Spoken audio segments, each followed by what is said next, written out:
রাশেদ পাটোয়ারি আপনি লিখেছেন, সুদখোর, ঘুষখোর, অবৈধভাবে জীবন পরিচালনাকারী লোকদের মন থেকে ঘৃণা করা যাবে কিনা? অবশ্যই কেউ অন্যায় কাজ করলে সেই কারণে তার প্রতি ঘৃণা থাকাটা দোষের বিষয় নয়। আমাদের দেশে একটা প্রবাদ প্রচলিত আছে, পাপকে ঘৃণা করো, পাপীকে নয়। এটা সিনেমার ডায়ালগ, কোরআন এবং সুন্নাহর কোনো কথা নয়, এবং এটি সঠিক কোনো উক্তি নয়। পাপকে ঘৃণা করতে হবে, ঠিক একইভাবে ওই পাপে যিনি লিপ্ত তার প্রতিও ঘৃণা থাকবে, সেটাই স্বাভাবিক।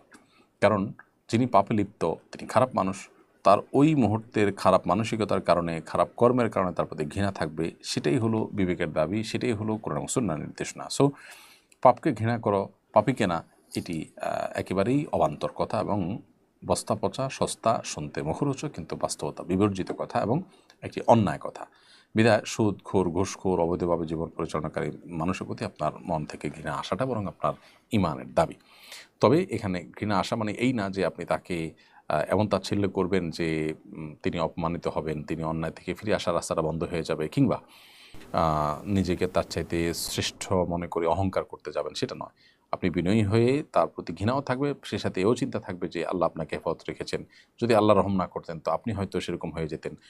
আল্লাহ না করুন ভবিষ্যতে আপনি যদি তার মতো কোনো গুনাহে লিপ্ত হয়ে যান, সেই জায়গা থেকে নিজের প্রতি নিজের ভয়টা সবসময় কাজ করবে।